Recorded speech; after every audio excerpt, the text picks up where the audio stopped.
জাহান্নামীরা পৃথিবীতে ধর্ষণ করবে, করার পর আবার তাকে টুকরা টুকরা করবে। রমিসাকে টুকরা টুকরা করা হয়েছে, আসিয়াকে টুকরা করা হয়েছে ধর্ষণ করে। একজন রমিসা নয়, একজন আসিয়া নয়, হাজার হাজার মেয়েদেরকে, ছোট্ট ছোট্ট শিশুদেরকে ধর্ষণ করা হলো এবং তাদেরকে হত্যা করে দুনিয়া থেকে বিদায় করে দেওয়া হয়েছে।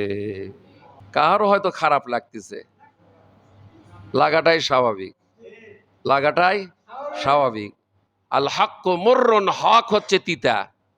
যে মসজিদে হক কথা হয় না সেই মসজিদে যায়, যে ওটা ওখানে গেলে আর খারাপ লাগবে না, তিতাও লাগবে না। আর যে মসজিদে হক কথা হয় সেখানে তিতা লাগবে, খারাপ লাগবে, চিরে যাবে, জ্বালা পোড়া হবে, যন্ত্রণা হবে, চুলকানি উঠবে। এ কথা বলেন ঠিক কিনা? আল্লাহ রাব্বুল আলামিন বলেন, ওয়াকালার রাসূল, রাসূল বলবেন, ইয়া রাব্বি, হে আমার রব, হে আমার খালেক, হে আমার মালিক, হে আমার মালিক, ইন্না কওমি, আমার কওম, আমার জাতি, আমার গোত্র, আমার সম্প্রদায়, ইন্না কওমি ইত্তাখাযু হাযাল কুরআনা মাহজুরা। আল্লাহ রাব্বুল আলামিনের হাবিব বলেন, রাসূল সেদিন তার উম্মতের বিরুদ্ধে আল্লাহর দরবারে মামলা দায়ের করবে। আপনার আমার বিরুদ্ধে মামলা হবে। কি জন্য? আল্লাহ রাব্বুল আলামিন বলেন, মাহজুরা, কোরআনকে পরিত্যাগ যারা করেছিল। বহু হাজি পৃথিবীর জমিনে কোরআনকে পরিত্যাগ করেছে, বহু রোজাদার কোরআনকে পরিত্যাগ করেছে, নামাজি মুসল্লি কোরআনকে পরিত্যাগ করেছে, কোরবানি যারা দিয়েছে তারাও কোরআনকে পরিত্যাগ করেছে। হাসরের ময়দানে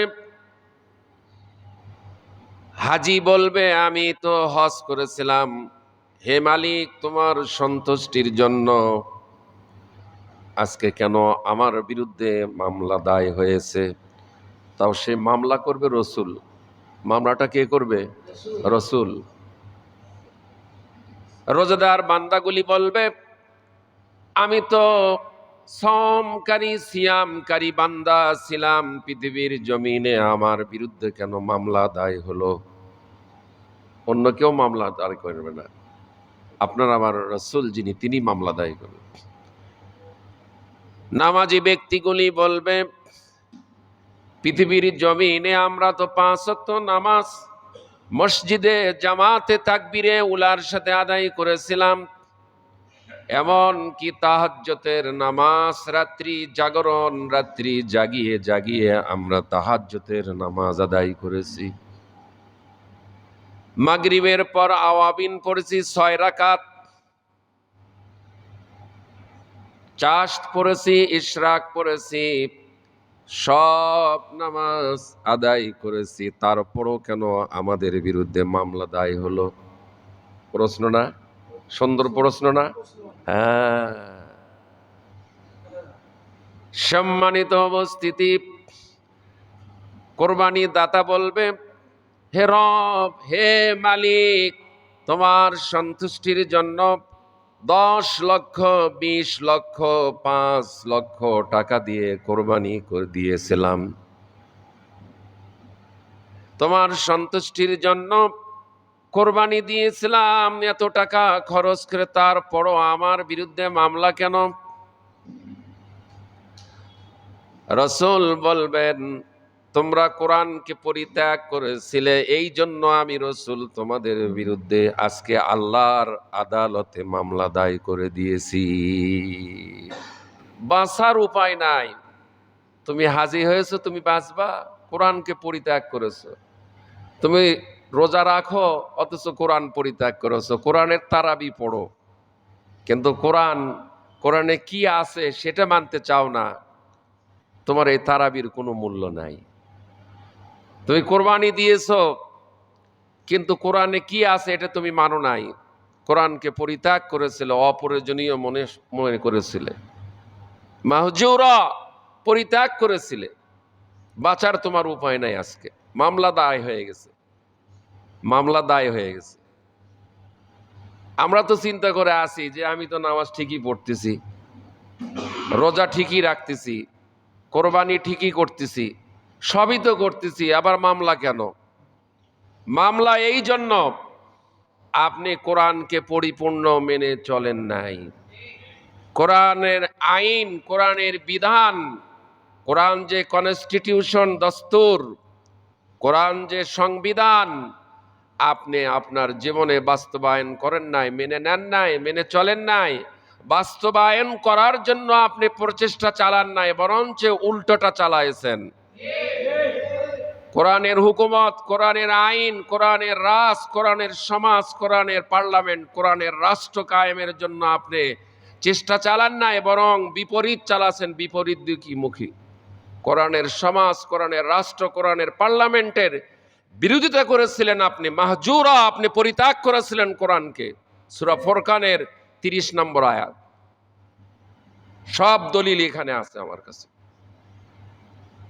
তাহলে কোরআন পরিত্যাগ করে যারা নামাজ পড়তেছেন, রোজা করতেছেন, হজ করতেছেন, কোরবানি দিয়েছেন, গতকালকে বছরের পর বছর কোরবানি দিয়েছেন, জাকাত দিচ্ছেন, সব করতেছেন, কিন্তু আপনার অন্তরের ভেতর কোরআনের সমাজ, কোরআনের রাষ্ট্র, কোরআনের পার্লামেন্ট, এইটা আপনি চাচ্ছেন না। আপনার বিরুদ্ধেই আল্লাহ রসুল মামলা দায় করবে। আপনি যত বড় হাজি হন, যতবার হজ করেন, যত বড় রোজাদার হন, যত বড় কোরবানি দাতা হন, যত বড় নামাজি হন, আপনার বিরুদ্ধে কিন্তু মামলা হয়ে গেছে, মামলা হয়ে গেছে। যখন দেখেন না কারোর বিরুদ্ধে মামলা হলে ওয়ারেন্ট চলে আসে, তার বাড়িতে কাগজপাতি চলে আসে, তা আপনার আমার আমল নামাই কিন্তু মামলা হয়ে গেছে। এখন বাঁচবেন কি? বাঁচার উপায় কি? বাঁচার কোনো উপায় নেই, নেই, নেই, নেই। কোরআন শোনার লোক পাওয়া যায় না আজকে। মুসলমান আছে কিন্তু কোরআন শোনার লোক পাওয়া যায় না। ঈদগাহের মাঠ বলেন, মসজিদ বলেন, ওয়াজ মাহফিল বলেন, যেখানেই বলেন কোরআনের দাওয়াত দিলেই সেখানে লোক নাই। এই যে দেখেন এখানে কোরআনের কথা হবে, আলোচনা হবে, নাই, লোক নাই।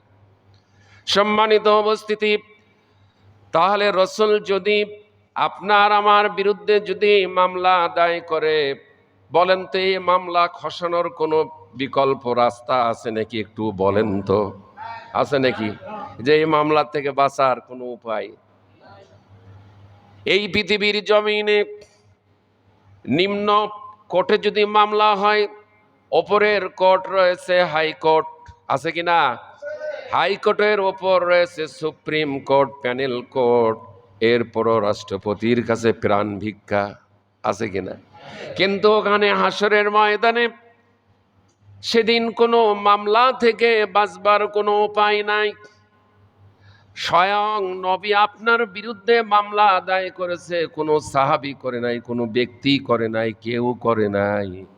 মামলা যিনি করেছেন তিনি হচ্ছেন স্বয়ং রসুল কারীম, স্বয়ং আল্লাহ রসুল নিজেই মামলা দায় করেছেন। সূরা ফুরকান 30 নম্বর আয়াত। সম্মানিত উপস্থিতি, কোরআন থেকে বিমুখ হয়ে আছে, হাযা যিকরু মান মাইয়া ওয়া যিকরু মান ক্বাবলি বাল আকসারুহুম লা ইয়ালামুনাল হাক্কা ফাহুম মুরিদুন। আল্লাহু আকবার। সম্মানিত উপস্থিতি, এইমাত্র যে আয়াতটা তিলাওয়াত করা হয়েছে, এই আয়াতটা আমার 6 বৎসরের ভেতর কোনোদিন আমি খুতবায় এই আয়াতটি তেলাওয়াত করি নাই।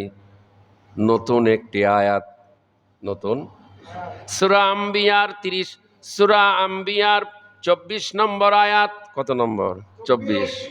আল্লাহ সব কথা কোরআনে বলে দিয়েছেন।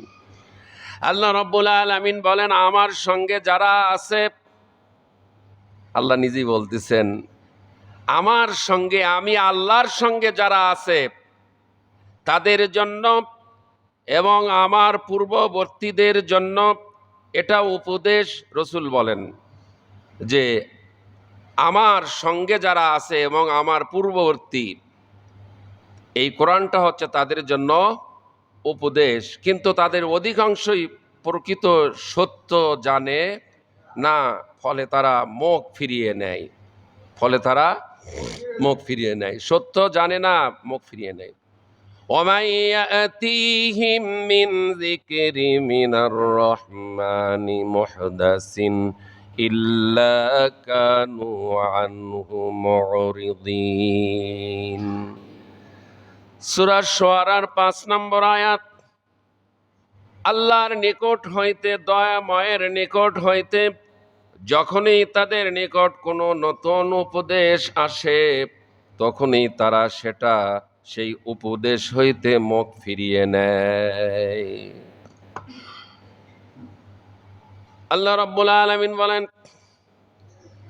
সূরা যুখরুফের ৩৬ নম্বর আয়াত, وَمَن يَعْشُ عَن ذِكْرِ الرَّحْمَٰنِ نُقَيِّضْ لَهُ شَيْطَانًا فَهُوَ لَهُ قَرِينٌ।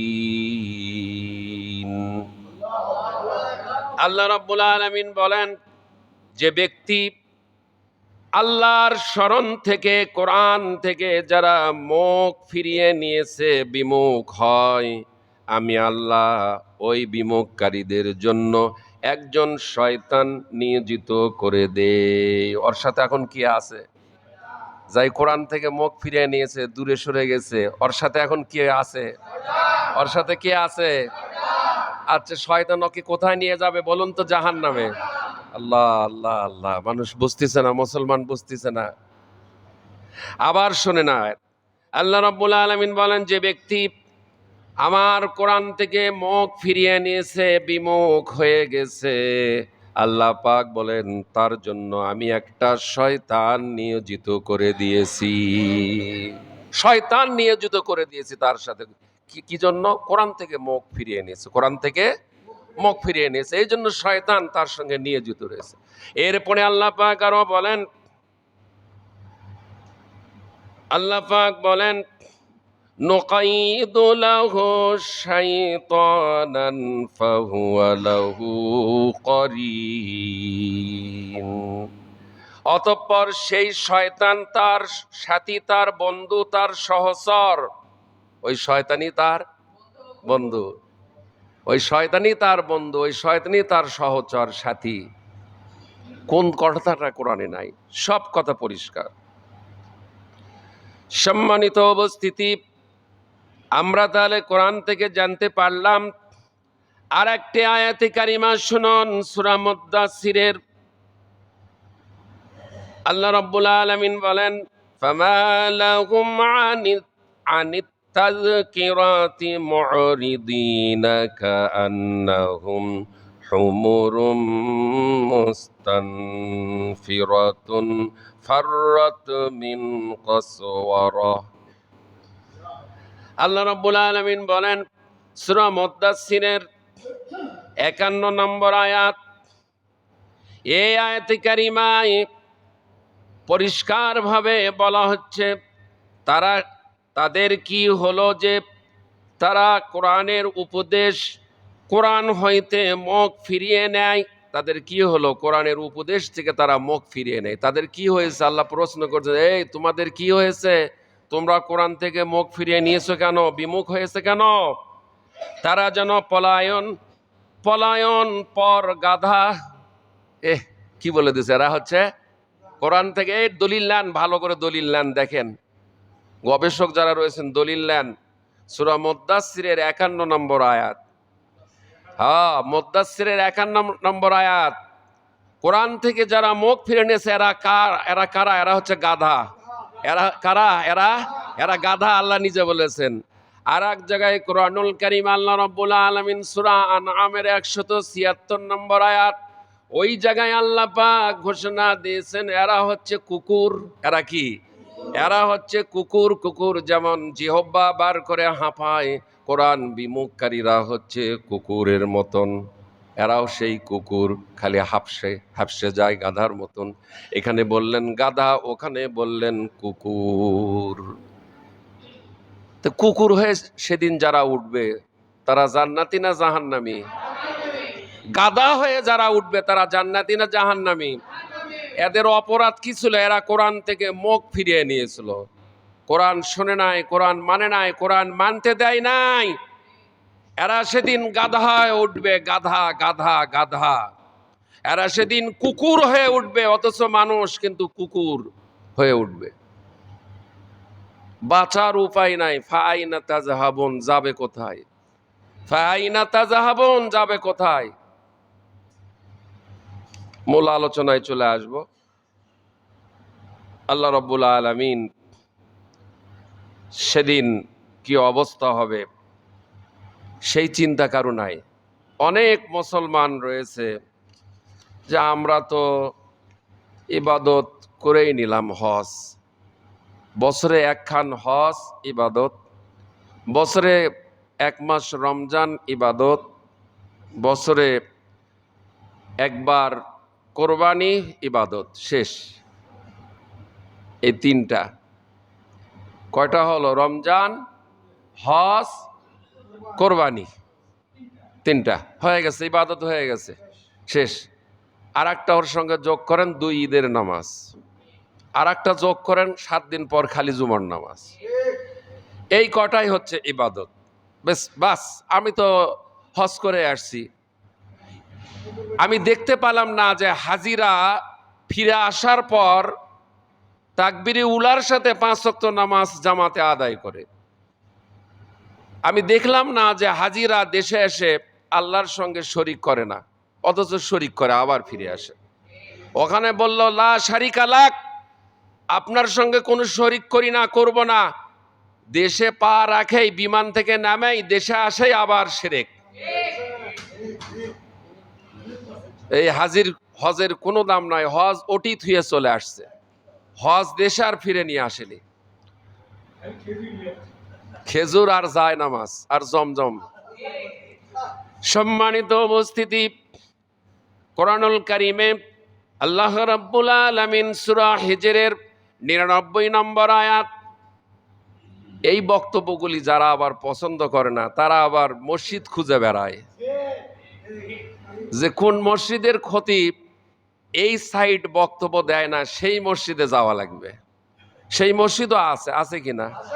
সব ধরনের আছে। বাজারে কম দামের চাউলা আছে, বেশি দামের চাউলা আছে, সবই আছে, সবই আছে। হ্যাঁ, হক কথা সব খতিব যদি বলতো, ওই মুসল্লিগুলি কোনো মসজিদে স্থান পেত না, বাধ্য হয়ে আবার ঘুরে এক মসজিদে না এক মসজিদে যাওয়াই লাগতো।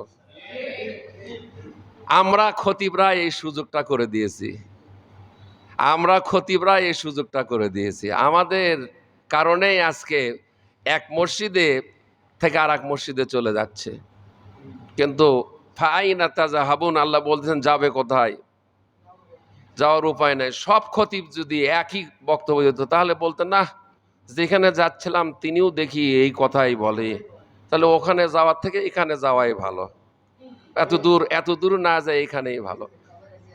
আল্লাহ আল্লাহ আল্লাহ, সব ধরনের মুসল্লি আছে, সব ধরনের মুসল্লি। চাউল যেরকম, চাল যেরকম, বিভিন্ন ধরনের কোয়ালিটি আইটেম আছে, মুসল্লিদের ভিতরে বিভিন্ন কোয়ালিটি আইটেম রয়ে গেছে। আল্লাহ রাব্বুল আলামিন বলেন সূরা হিজর 99 নম্বর আয়াত, ওয়া'বুদু রাব্বাকা হাত্তা ইয়াতিয়াকাল ইয়াকিন। আল্লাহ রাব্বুল আলামিন বলেন, বান্দা, রসুলকে আল্লাহ পাক জানিয়ে দিচ্ছেন, হে রসুল, আপনি ইবাদত করুন সেই পর্যন্ত যতক্ষণ পর্যন্ত আপনি পৃথিবীতে জীবিত আছেন, আপনি বেঁচে আছেন, হায়াত আছে, ততক্ষণ পর্যন্ত আপনি ইবাদত করুন। বলা হয়েছে নাকি খালি 2 ঈদের নামাজ, হজ, কোরবানি আর কি রমজান, আর 2 ঈদের নামাজ আর 7 দিন পর জুমা? এই আয়াতে কি এই কথা বলা হলো? এই আয়াতে বলে দেওয়া হলো যে তোমার এই শরীরে দেহে ধরে যতক্ষণ জীবন আছে প্রাণ আছে ততক্ষণ ইবাদত, ইবাদত ততক্ষণ, ধরে যতক্ষণ প্রাণ আছে, বডিতে যতক্ষণ জীবন আছে, শরীরে যতক্ষণ রুহু আছে ততক্ষণ ইবাদত হবে। তোমাকে এই সিজনাল ইবাদত এই সুযোগ তোমাকে দেওয়া হয় নাই। শুধুমাত্র হজ, শুধুমাত্র কোরবানি, শুধুমাত্র রমজান, শুধুমাত্র 7 দিন পর জুমার নামাজ, শুধুমাত্র 2 ঈদের নামাজ, এইটুকুই কি ইবাদত? বরং ইবাদত 24 ঘন্টা। মুসলমান ব্যক্তির জমিন চাষ করা ইবাদত, গাড়ি চালানো ইবাদত, স্কুল কলেজ ভার্সিটিতে লেখাপড়া করা ইবাদত। সুবহানাল্লাহ বলেন। বিজনেস করবেন ইবাদত, চাকরি করবেন ইবাদত, যা কিছু করবেন সব ইবাদত, কিন্তু কোরআন আর সুন্নাহ মোতাবেক হতে হবে। কোরআন আর সুন্নাহ মোতাবেক হতে হবে। ঘুষের টাকা সুদের টাকা মারা দিচ্ছেন এখন অফিসে বসে, এটা ইবাদত হবে নাকি? স্কুল কলেজে ফাঁকি দিচ্ছেন শিক্ষকরা টিচাররা, এটা কি ইবাদত হবে নাকি? জমিন চাষ করতে গিয়ে আর একজনের আল টেরা বেঁকা করে দিচ্ছেন, বলেন এটা কি ইবাদত হবে নাকি? ফরজ তরফ করে আপনি জমিনে কাজ করতেছেন, কৃষি কাজ করতেছেন, ইবাদত হবে নাকি? সম্মানিত উপস্থিতি, তাহলে ইবাদত করতে হবে কতকাল? যতক্ষণ পর্যন্ত আমরা জীবিত আছি ততক্ষণ পর্যন্ত আমাদের ইবাদত করা লাগবে। ঈদুল আজহার পরবর্তী আমল এবং করণীয় আজকের খুতবা। সূরা বাকারার 200 নম্বর আয়াত। আসেন কোরআন থেকে আমরা জেনে নেই সূরা বাকারার কত নম্বর আয়াত? 200 নম্বর আয়াত। فَإِذَا قَضَيْتُم مَّنَاسِكَكُمْ فَاذْكُرُوا اللَّهَ كَذِكْرِكُمْ آبَاءَكُمْ أَوْ أَشَدَّ ذِكْرًا فَمِنَ النَّاسِ مَن يَقُولُ رَبَّنَا آتِنَا فِي الدُّنْيَا وَمَا لَهُ فِي الْآخِرَةِ مِنْ خَلَاقٍ। আল্লাহ রাব্বুল আলামিন বলেন সূরা বাকারার 200 নম্বর আয়াত, যখন তোমরা তোমাদের হজ্জের এবং কোরবানির যাবতীয় আনুষ্ঠানিকতা শেষ করে নিবে, তখন যেভাবে তোমরা তোমাদের পূর্বপুরুষদের স্মরণ করতে, তেমনি বরং তার চাইতে বেশি পরিমাণে আল্লাহকে তোমরা স্মরণ করো। হজে গিয়ে মোয়াল্লেমকে বেশি স্মরণ করে কিনা? এই মোয়াল্লেম সাহেব আমার এটা হলো, এই ওটা হলো, এই মোয়াল্লেম সাহেব এটা করেন ওটা করেন, বলে কিনা? কালকে গতকালকে যে ঈদুল আজহা হয়ে গেল, এই তুমি এটা নিয়ে আসো, এটা দাও, ওটা দাও, এটা করো, স্মরণ খালি একের পরে এক ডাক। আল্লাহ বলতেছেন যে এই কাজে যেমন তোমরা স্মরণ করতেছো, একে অপরকে ডাকতেছো, এর থেকে আমি আল্লাহকে বেশি ডাকো, বেশি স্মরণ করো। ঠিক আছে? সূরা বাকারার 200 নম্বর আয়াত। আল্লাহ রাব্বুল আলামিন বলেন, মানুষদের ভেতর থেকে একদল লোক বলে, হে আমাদের রব, ভালো জিনিস তুমি আমাদের এই দুনিয়াতেই দিয়ে দাও। বস্তুত যারা এ ধরনের কথা বলে তাদের জন্যে পরকালে আর কোনো পাওনা বাকি থাকে না। অন্য আয়াতে এসেছে, হাদিসও এসেছে, যে ব্যক্তি দুনিয়া চায় আল্লাহ পাক তাকে দুনিয়ায় দিয়ে দেয়, ওর জন্য আখেরাত আর নাই, আখেরাত বরবাদ। কত বোঝা যাচ্ছে? যে দুনিয়া চায় আল্লাহ পাক তাকে দুনিয়ায় দেয়। কেউ চাচ্ছে দুনিয়াতে, মাইন্ড করেন না যে আমার বাড়ি হলে, গাড়ি হলে, জায়গা জমি হলে আমার ভালো হতো, আমি ইঞ্জিনিয়ার হলে ভালো হতো, আমি ডাক্তার হলে ভালো হতো, আমি এমপি হলে ভালো হতো, মন্ত্রী হলে আরও ভালো হতো, প্রধানমন্ত্রী হলে আরও ভালো হতো, প্রেসিডেন্ট হলে আরও ভালো হতো। এরকম চাওয়া পাওয়া আছে না? আছে না? একটা দলের থেকে একটা আসন থেকে এমপি কয়জন হয়? একজন। একটা দল থেকে একটা এমপি হয়। এখন মনে করেন সবাই কিন্তু আশা করে আছে যে আমাকে অবশ্যই মনোনয়ন দিবে, কিন্তু দেখা গেল তেনাকে মনোনয়ন দেওয়া হয়নি। তিনি অসন্তুষ্ট না সন্তুষ্ট? দেখছেন, এই হলো দুনিয়ার অবস্থা। আর একজন চিন্তা করতে চায় এবছরে আমি মনোনয়ন পাবো, এমপি পদে পদপ্রার্থী আমিও পাবো, তাকেও দেওয়া হলো না। মন খারাপ কিনা? কথা বলেন, মন খারাপ কিনা? মন খারাপ। এনারা কি চাচ্ছে? দুনিয়া চাচ্ছে। কি চাচ্ছে? দুনিয়া। দুনিয়ায় এই সামান্য একটা পথ পায় নাই, তার জন্য কত অসন্তুষ্ট। কিন্তু আখেরাত বেমালুম তারা ভুলে গেছে। আখেরাতের কোনো চিন্তায় ফিকির নাই, মেহনত নাই, কোনো গবেষণা নাই। কথা বলেন ঠিক কিনা? বুঝতে পারতেছেন তো আপনারা? কথা বুঝতেছেন তো? হ্যাঁ, বুঝতেছেন। সম্মানিত উপস্থিতি, আল্লাহ পাক বলেন যে এই ধরনের কথা যারা বলে তাদের জন্য পরকালের কোনো পাওনাই বাকি থাকে না। পরকালে আর কিছু বাকি থাকলো না, দুনিয়ায় নগদ নগদ সব পেয়ে গেল। যারা দুনিয়া চায়, আল্লাহ রাব্বুল আলামিন বলেন ফিরাউন দুনিয়া চেয়েছিল, আমি ফেরাউনকে দুনিয়া দিয়েছিলাম। নমরুদ দুনিয়া চেয়েছিল, আমি নমরুদকে দুনিয়া দিয়েছিলাম। আবু জাহেল দুনিয়া চেয়েছিল, দুনিয়া দিয়েছিলাম।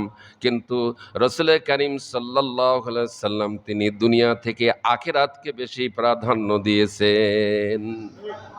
আখিরাতকে যারা প্রাধান্য দিবে তারাই হচ্ছে ফার্স্ট ক্লাসের মুমিন। তারা দুনিয়ার পিছনে ছুটবে না। তাদের একটাই পেরেশানি, টেনশন, মেহনত, আখিরাতে কেমন করে আমার জান্নাতের বাড়ি হবে। এ দুনিয়ার দালান কোঠা অট্টালিকা আমার পছন্দনীয় নয়, এইটা আমার আশা কামনা নয়, লোভ লালসা নয়। আমার ভিতর লোভ লালসা, আশা পাওয়া চাওয়া কামনা থাকবে আখেরাতে জান্নাতের বাড়ি। তারাই হচ্ছে ফার্স্ট ক্লাসের মোমেন। তারা দুনিয়াকে লাথি মারে, তারা দুনিয়াকে দাম দেয় না, প্রাধান্য দেয় না। বাল তুসিরুনাল হায়াতাদ দুনিয়া ওয়াল আখিরাতু খায়রুন ওয়া আবকা। তোমরা কি দুনিয়াকে প্রাধান্য দিলে, অথচ আখিরাতকে তোমাদের প্রাধান্য দেওয়া দরকার। মোমেন কখনো দুনিয়াকে প্রাধান্য দেয় না। ফার্স্ট ক্লাসের মোমেনরা আখিরাতকে প্রাধান্য দেয়। সমস্ত নবী রাসূলরা আখিরাতকে প্রাধান্য দিয়েছে। দুনিয়া তুচ্ছ, দুনিয়ার কোনো মূল্য নাই, দুনিয়ার কোনো দাম নাই। দাম আছে যেটা আপনি বলেন, আপনার পদবি, আপনার সম্মান, আপনার মর্যাদা, আপনার এমপি, আপনার মন্ত্রিত্ব, আপনার যা কিছু, জজ, উকিল, ব্যারিস্টার যা কিছু বলেন পৃথিবীর, তাদের এগুলি সাময়িক না চিরস্থায়ী? ক্ষণস্থায়ী না চিরস্থায়ী? ক্ষণস্থায়ী, অল্প সময়ের জন্য। একজন এমপি, একজন মন্ত্রী যতক্ষণ হায়াত আছে ততক্ষণ। কত এমপি চলে গেল, কত মন্ত্রী চলে গেল, কত প্রেসিডেন্ট চলে গেছে, তারা আজকে মাটির সঙ্গে মিশে গেছে। তাদের কোনো আর অস্তিত্ব নাই, আছে নাকি? তারা এখন মাটির সঙ্গে মিশে গেছে। কোথায় গেছে তারা? মাটির সঙ্গে মিশে গেছে। সম্মানিত উপস্থিতি, আজকেও যারা আছেন তেনারা কি সারা জীবন থাকবেন? তেনারাও কিন্তু একদিন চলে যাবেন। তাহলে চলে গেছেন, চলে যাবেন, চলে গেছেন, চলে যাবেন, এটাই স্বাভাবিক, এটাই বাস্তব। সম্মানিত উপস্থিতি, তাহলে সূরা বাকারার আমরা 200 নম্বর আয়াতের তরজমা শুনলাম। 201 নম্বর আয়াতের তরজমা আমরা আসি। আল্লাহ রাব্বুল আলামিন বলেন, অমিনহুম মান ইয়াকুলু রাব্বানা আতিনা ফিদ দুনিয়া হাসানাতাও ওয়া ফিল আখিরাতি হাসানাতাও ওয়া কিনা আযাবান নার। এটা তো আমাদের জানা আয়াত, তাই না? এই আয়াতটা আমাদের মোনাজাতের ভিতর আমরা এই আয়াতে কারিমাটা পাঠ করে থাকি। আবার তাদেরই আরেক দল বলে, হে আমাদের রব, দুনিয়াতে তুমি আমাদের কল্যাণ দান করো। বুঝতেছেন তো? পরকালে তুমি আমাদের কল্যাণ দান করো, তুমি আমাদের জাহান্নামের আগুন থেকে নাজাত দিও, নিষ্কৃতি দিও। জাহান্নামের আগুন থেকে তুমি আমাদেরকে রক্ষা করো, নিষ্কৃতি দিও, তুমি আমাদেরকে বাঁচাও। এটা কাদের দোয়া? মুমিনদের দোয়া। মুমিনরা কখনো দুনিয়া চায় না, আখেরাত চায়। কথা বলেন ঠিক কিনা? আর একটি আয়াতে কারিমা সূরা বাকারার 202 নম্বর আয়াত, উলাইকা লাহুম নাসিবুম মিম্মা কাসাবু ওয়াল্লাহু সারিউল হিসাব। আল্লাহ রাব্বুল আলামিন বলেন, এই ধরনের লোকদের তাদের নিজ নিজ উপার্জন মোতাবেক তাদের যথার্থ হিসাব রয়েছে। হিসাব আছে কিনা? আল্লাহ তাআলা হচ্ছেন দ্রুত হিসাব গ্রহণকারী। মুমিনের দুনিয়াতে কোনো বিশ্রাম নেই, আছে নাকি? দুনিয়াতে কোনো বিশ্রাম আছে মুমিনের? কোনো বিশ্রাম নাই। আমি তো হজ করেই আসছি, 1.5 মাস 2 মাস যাবত অক্লান্ত পরিশ্রম করলাম, হজ করলাম। দেশে আসে এখন একটু আরাম নেই, এনা ঘরে বসেই এনা নামাজ পড়ি। আছে কিনা? ঘরে বসেই এনা নামাজ পড়ি। হ্যাঁ, আমি তো ঈদের নামাজ আদায় করে নামটাকে রেনু করে লাইসেন্স করে নিয়ে আসলাম এই সবে মাত্র। আমি তো মুসলিমই, মুসলমানই, আমি ঈদের নামাজ পড়ে আলাম না, আমি কোরবানি দিয়ে দিলাম না। হ্যাঁ, আমার আবার 5 ওয়াক্ত নামাজে যাওয়া লাগবে। আছে কি না এরকম? এদের সংখ্যা কম না বেশি? সম্মানিত উপস্থিতি, মোমেনের কোনো বিশ্রাম নাই, আছে নাকি? বিশ্রাম করবে কোথায়? কবরে। কোথায়? কোথায়? কবরে। সুখ শান্তি আরাম আয়েশ জান্নাতে। কোথায়? মোমেন জান্নাতে সুখ শান্তি আরাম আয়েশ করবে, আর দুনিয়াতে কষ্ট করবে মোমেন। মোমেন আদ-দুনিয়া সিজনুল লিল মুমিনিন ওয়া জান্নাতুল লিল কাফিরিন। রাসূল বলেছেন, দুনিয়া মুমিনদের জন্য কারাগার, দুনিয়া মুমিনদের জন্য জেলখানা, মুমিনদের জন্য কয়েদখানা দুনিয়া, মুমিনদের জন্য কষ্টের জায়গা দুনিয়া, আর কাফেরদের জন্য দুনিয়া হচ্ছে জান্নাত। কাফেররা দুনিয়াতে জান্নাত পেয়েছে, জান্নাত পেয়ে গেছে। দুনিয়াতে সুখ শান্তি ভোগ বিলাস, অন্যায় অনাচার দুর্নীতি, অন্যায় কাজ, জিনার কাজ, ধর্ষণ, খুন খারাপি, হারাম কাজে লিপ্ত, এরা দুনিয়াকে জান্নাত বানিয়ে নিয়েছে। কথা বলেন ঠিক কিনা? এরা আখিরাতের চিরস্থায়ী সুখ শান্তি চায় না, বাকি চায় না, এরা নগদ চায়। ওমর খয়েমের মুরিদ হয়ে তারা বলে, আমরা তো রবনাশয়, এই বেলা ভাই মদ খেয়ে নাও, কাল নিশীতে ভরসা কই। আমরা তো আর রবনাশয়, চাঁদনি জাগবে যুগ যুগ ধরে। সুতরাং টাটকা জেনা করো, টাটকা ধর্ষণ করো, টাটকা মার্ডার করো, টাটকা সাদাবাজি করো, টাটকা দুর্নীতি করো, টাটকা সন্ত্রাস করো, মানুষকে মারো, ধরো, কাটো। এরা দুনিয়া চায়। কথা বলেন ঠিক কিনা? এই শ্রেণীর মানুষগুলি হচ্ছে দুনিয়া। আল্লাহ রসুল বলেছেন, আমি বলি নাই, রসুল বলেছেন, কাফেরদের জন্য দুনিয়া জান্নাত, আর মোমিনদের জন্য দুনিয়া কারাগার, জেলখানা। ফারিকুম ফিল জান্নাত ও ফারিকুম ফিস সাইর। পথ দুইটি, একটি হচ্ছে জান্নাতের পথ। জান্নাতের পথের মানুষগুলি কখনো কোনোদিন মার্ডার করবে না, খুন করবে না, ধর্ষণ করবে না, জেনা ব্যভিচার করবে না। এরা হচ্ছে ফারিকুম ফিল জান্নাহ, এরা জান্নাতি দল। ও ফারিকুম ফিস সাইর, জাহান্নামীরা পৃথিবীতে ধর্ষণ করবে, করার পর আবার তাকে টুকরা টুকরা করবে। রমিসাকে টুকরা টুকরা করা হয়েছে, আসিয়াকে টুকরা করা হয়েছে ধর্ষণ করে।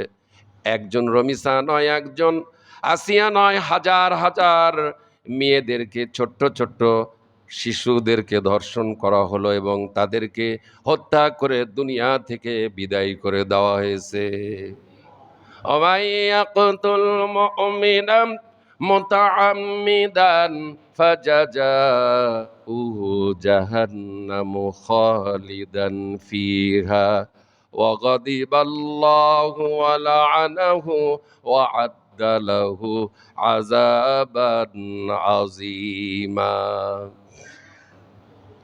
কোরআনের আইন হলো, কেউ যদি কাউকে হত্যা করে, জেলা প্রশাসক এবং এসপি মহোদয় তেনার দায়িত্ব ওই খুনিকে ধরে নিয়ে এসে লক্ষ লক্ষ মানুষের সামনে প্রকাশ্যভাবে তাকে হত্যা করা, তাকে দুনিয়া থেকে ফাঁসি হোক গুলি হোক যেভাবেই হোক তাকে হত্যা করে বিদায় করে দেওয়া। একটা খুনিকে যদি প্রকাশ্যভাবে কোটি কোটি জনতার সামনে যদি খুনের শাস্তি যদি দেওয়া হয়, বাংলাদেশে চিরজনমের মতন খুন বন্ধ হয়ে যাবে, ধর্ষণ বন্ধ হয়ে যাবে, জেনা বন্ধ হয়ে যাবে, কথা বলেন ঠিক কিনা? চুরি বন্ধ হয়ে যাবে, ডাকাতি বন্ধ হয়ে যাবে। চোর যদি চুরি করে, আস-সারিকু আস-সারিকাতু ফাকতাউ আইদিয়াহুমা, চোর পুরুষ হোক আর নারী হোক তাদের হাতটা কেটে দাও। আল্লাহ রাব্বুল আলামিন বলেন, ডাকাতি যদি করে ডাকাত, ডাকাতের ডান হাত আর বাম পা ডাকাতকে ধরে নিয়ে এসে কেটে দাও, দেখবেন ডাকাতি বন্ধ হয়ে যাবে। কথা বলেন ঠিক কিনা? কথা বলেন ঠিক কিনা? সম্মানিত উপস্থিত, আল্লাহর কোরআন সব বিধান দিয়েছেন, এগুলি আমার কথা না, আল্লাহর কথা। আল্লাহ রাব্বুল আলামিন বলেন, মুমিনের জন্য দুনিয়া কষ্ট, মুমিনের জন্য দুনিয়া কারাগার, মুমিনের জন্য জেলখানা, মুমিনের জন্য কষ্টের জায়গা দুনিয়া। মুমিন এখানে মেহনত করবে, কষ্ট করবে, আমল করবে, এর বিনিময়ে মুমিনদেরকে আল্লাহ রাব্বুল আলামিন জান্নাত দান করবেন। সম্মানিত উপস্থিতি, কোরআনুল কারীমে আল্লাহ রাব্বুল আলামিন পরিষ্কারভাবে জানিয়ে দিয়েছেন ফার্স্ট ক্লাসের মুমিন কারা, আছে কিনা? না খালি এক ক্লাসই, ক্লাসে আপনার প্রথম দ্বিতীয় তৃতীয় আছে না, এইভাবে রোল সিরিয়ালে চলে আসে। তাই আল্লাহ পাক ও মোমেনদের ডিসক্রিপশন, মোমেনদের কোয়ালিটি বর্ণনা করেছেন। যিনি হজ করে আসছেন তিনি ফার্স্ট ক্লাসের হাজি, ফার্স্ট ক্লাসের মোমেন। যিনি কোরবানি বেশি টাকা দিয়েছেন এইবার এ বৎসরে, তিনি কি ফার্স্ট ক্লাস মোমেন? ফার্স্ট ক্লাসের মোমেন কারা? যিনি 5 ওয়াক্ত নামাজ পড়েন উনি কি ফার্স্ট ক্লাসের মোমেন? ফার্স্ট ক্লাসের মোমেন যে কাজটা রসুল করেছেন, নবীরা, সমস্ত নবীরা যে কাজ করেছেন, সাহাবায়ে কেরামরা যে কাজ করেছেন, এটাই হচ্ছে ফার্স্ট ক্লাসের মোমেন। সেই কাজটা কি? লা ইয়াস্তাবিল কাঈদুনা মিনাল মুমিনিনা ওয়াল মুজাহিদুনা ফি সাবিলিল্লাহ।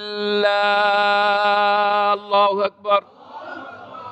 মুমিনদের মধ্যে যারা বসে থাকে এবং যারা আল্লাহর পথে জিহাদ করে, তারা কি এক সমান নাকি? এখানেই ফার্স্ট ক্লাসের মোমেন। যারা বসে থাকে না, যারা আল্লাহর পথে জিহাদ করে, সংগ্রাম করে, তারাই হচ্ছে ফার্স্ট ক্লাসের মুমিন।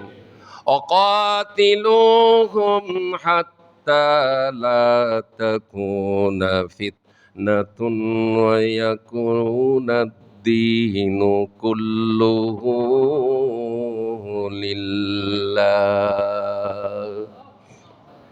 যেই কোরআনে নামাজের কথা বলা হয়েছে, আকিমুস সালাত, নামাজ কায়েম করো, কুতিবা আলাইকুমুস সিয়াম, তোমাদের ওপর রোজা ফরজ করে দেওয়া হয়েছে। যেই কোরআনে বলা আছে ওয়ালিল্লাহি আলান নাসি হিজ্জুল বাইতি মান ইসতাতা ইলাইহি সাবিলা, সামর্থ্যবানদের জন্য হজ ফরজ করা হয়েছে। যেই কোরআনে, সেই কোরআন থেকে আমি একটি আয়াতে কারিমা এখনই তেলাওয়াত করলাম। একটা আয়াত মানি আর একটা আয়াত মানি না, 10টা আয়াত মানি 20টা আয়াত মানি না, এরকম মুসলমান আছে কিনা? এরা কি কখনো মোমেন হতে পারে নাকি? এরা কি কখনো ইমানদার হতে পারে নাকি? এরা কখনোই পূর্ণ ইমানদার নয়, এরা আংশিক ইমানদার। কথা বলেন ঠিক কিনা? কিছু এরা ইমান এনেছে আল্লাহর আয়াতের ওপর। 6666 আয়াত, দেখা যাচ্ছে 6600 আয়াতের ওপরই ইমান নাই, মাত্র 66 আয়াতের ওপর ইমান আছে। এরা কি ফার্স্ট ক্লাসের মোমেন হতে পারে নাকি? এরা কখনোই ফার্স্ট ক্লাসের মোমেন নয় এরা। কথা বলেন ঠিক কিনা? আপনারা জানেন আজাজিল মালাউন হয়ে গেল আল্লাহর একটি হুকুমকে অমান্য করার কারণে। কথা বলেন ঠিক কিনা? মুহাম্মদ সাল্লাল্লাহু আলাইহি সাল্লাম খাতামান নবীন হিসেবে যারা মানে না তারা কি কাফের হয়ে গেছে? আমাদের দেশে কাদিয়ানীরা রয়েছে, রসুলকে মাত্র খ তা মিম কয়টা অক্ষর? এই 3টি অক্ষরের ওপর তাদের ইমান নাই। কাদিয়ানী যারা, আওয়াজ দিতে হবে, কাদিয়ানী যারা তাদের ইমান আছে নাকি? তাহলে বোঝা গেল একটা অক্ষরের ওপর যাদের ইমান নাই তারা কখনো ইমানদার হতে পারে না, তারা কখনো মোমেন হতে পারে না। খাতামিম, খতামিম 3টা অক্ষর।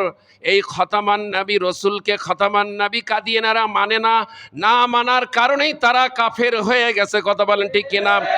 আপনার আমার পজিশন কি কোরআনের? 3টা অক্ষর নয়, 6000 আয়াত, 6600 আয়াতকে আমরা অমান্য করে চলেছি। কেমন করে আমরা ইমানদার হতে পারি? ওরা মাত্র 3 অক্ষরের ওপর ইমান আনে নাই, সেজন্য ওরা কাফের হয়ে গেল।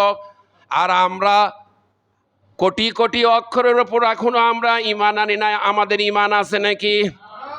পরীক্ষা করতে হবে। ডাক্তারের কাছে গেলে প্যাথোলজি, ইউরিন ব্লাড টেস্ট দেয়, ইকো করতে হয়, ইসিজি করতে হয়, হার্ট পরীক্ষা করতে হয়। অনেক পরীক্ষা নিরীক্ষা করার পর রোগ নির্ণয় করে।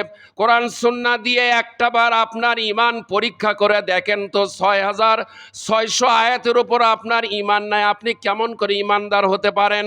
কি করে আপনি ইমানদার দাবি করতে পারেন?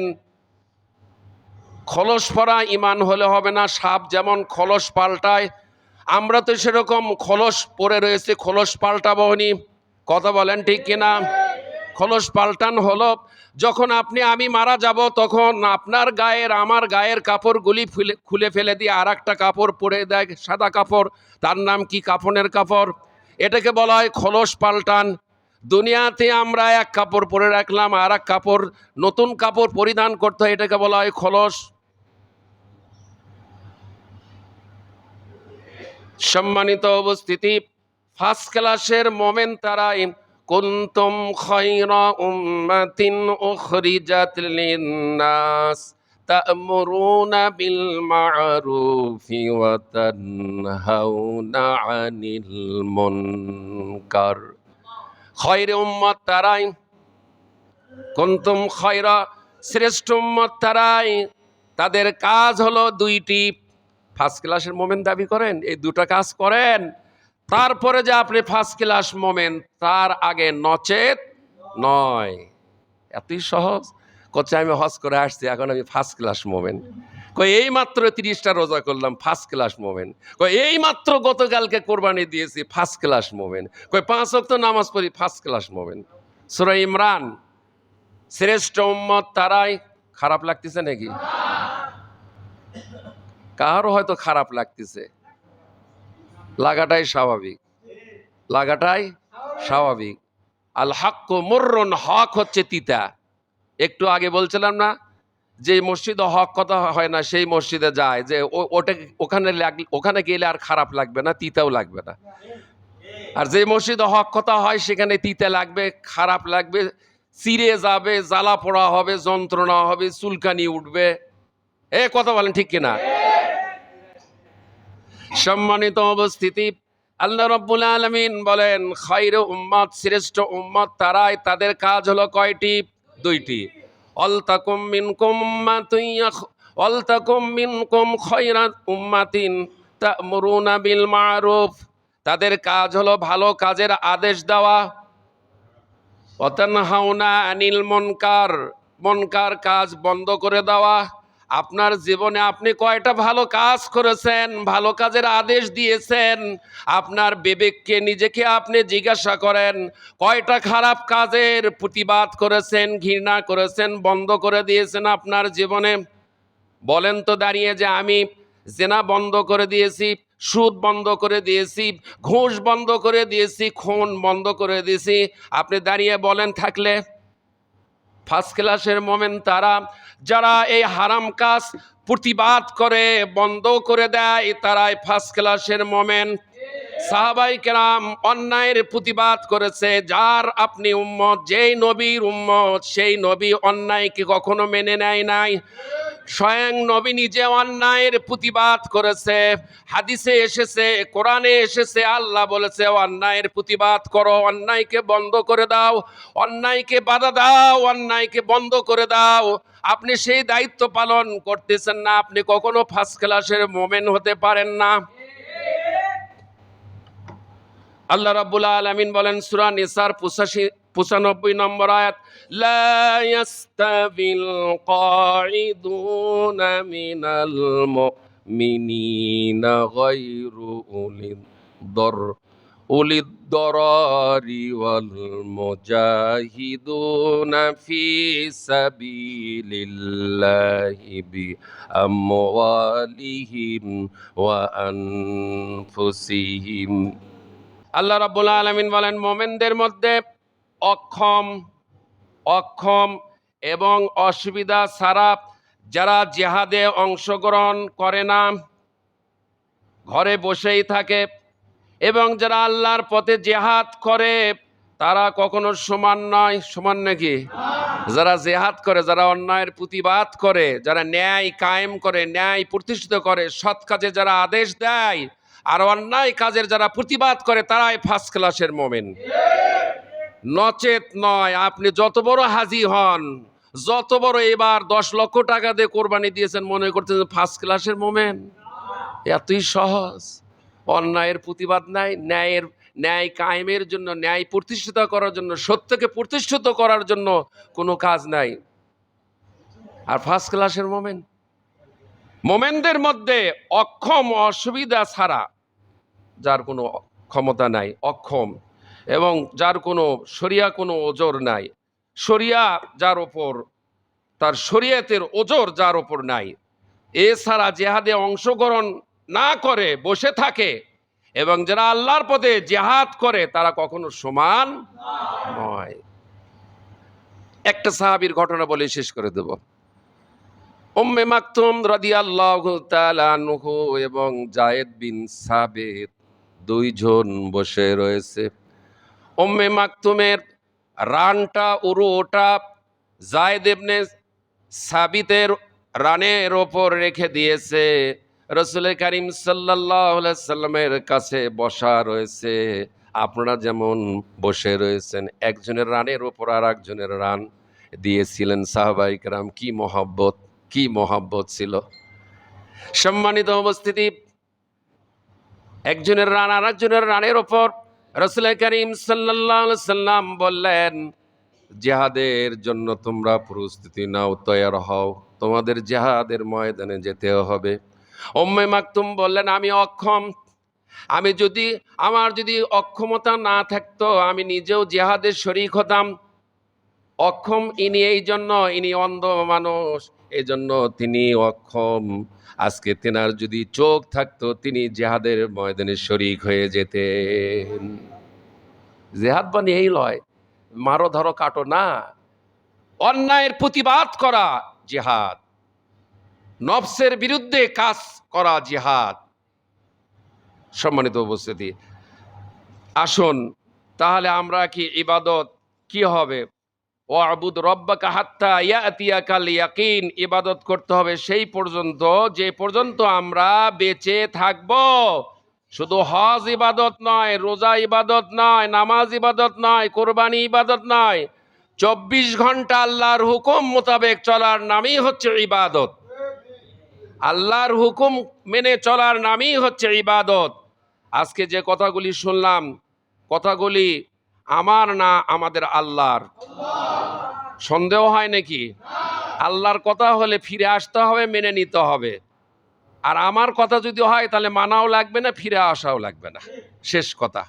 আমার কথা মানা লাগবে না, আমার কথায় ফিরে আসা লাগবে না। যদি রবের কথা, আপনাকে যিনি সৃষ্টি করেছেন, আপনাকে যিনি অক্সিজেন দিচ্ছেন, আপনাকে যিনি সুস্থ রেখেছেন, আপনাকে যিনি হায়াত দিয়েছেন, হাঁটার ক্ষমতা দিয়েছেন, দাঁড়ানোর ক্ষমতা দিয়েছেন, বসার ক্ষমতা দিয়েছেন, চলাফেরা করার ক্ষমতা দিয়েছেন, সেই রবকে যদি মেনে নেন, রবের কালামকে যদি মেনে নেন, তাহলে ফিরে আসেন, কালামের দিকে ফিরে আসেন। জান্নাতের বাড়িতে যদি যেতে চান, কোরআন আর সুন্নাহ মোতাবেক চলেন, তাহলে যে জান্নাত, ফার্স্ট ক্লাসের মোমেন হন, মোত্তাকি হন, মহসিন হন, তিনটি জিনিস, তাহলে জান্নাত। নচেত জান্নাত পাওয়া যাবে না। আল্লাহ আমাদের সবাইকে আমল করার তৌফিক দান করুন।